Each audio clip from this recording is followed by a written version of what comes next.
திருப்பூர் மாவட்டம் கணக்கம்பாளையம் ஊராட்சியை உடுமலை நகராட்சியுடன் இணைக்க வலியுறுத்தி கவன ஈர்ப்பு போராட்டம் நடைபெற்றது.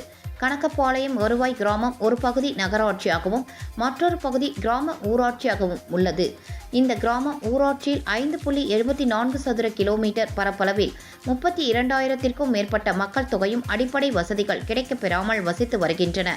எனவே கணக்கம்பாளையத்தின் ஒரு பகுதி நகராட்சியோடு இருக்கும்போது இன்னொரு பகுதியையும் நகராட்சியோடு இணைத்து நகர்ப்புற கட்டமைப்பு வசதிகளை ஏற்படுத்த வேண்டும் என அனைத்து கட்சி ஒருங்கிணைப்பு குழு சார்பில் கண்டன கோஷங்கள் எழுப்பி கவன ஈர்ப்பு போராட்டம் நடைபெற்றது.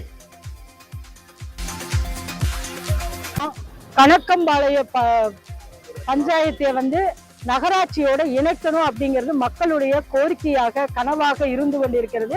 இது நீண்ட காலமாக இந்த பகுதியில இருக்கக்கூடிய கோரிக்கை.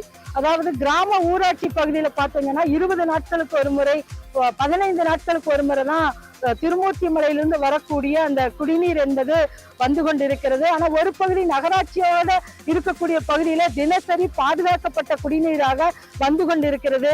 ஆனா கணக்கம்பாளைய பஞ்சாயத்துல பாத்தீங்கன்னா 20 நாட்களுக்கு ஒரு முறை தண்ணி வர்றதுங்கிறது ஒரு கலங்களாக மக்கள் பயன்படுத்த முடியாத வகையில இருந்து கொண்டு இருக்கிறது. இப்ப தமிழக அரசு இதை உடனடியாக நடவடிக்கை எடுக்கணும் அப்படிங்கிறத கேட்டுக்கிறோம். நீண்ட காலமாக மக்களுடைய கோரிக்கையாக கணக்கம்பாளைய பஞ்சாயத்து நகராட்சியோட இணைப்பது அப்படிங்கிறது இருக்கு. இப்ப கடந்த முறையில பாத்தீங்கன்னா நகராட்சியோட இணைக்கிறோம்னு சொல்லி ஒரு பரபரப்பான செய்திகள்லாம் வந்துச்சு. ஆனா அது என்ன யாருடைய காரணத்தினால சிலருடைய முட்டுக்கட்டையினால அது நிறுத்தி வைக்கப்பட்டு இப்ப மீண்டும் என்ன சொல்றாங்க, இதை பஞ்சாயத்தாக 2 பஞ்சாயத்தாக பிரிக்கலாம்னு சொல்றாங்க.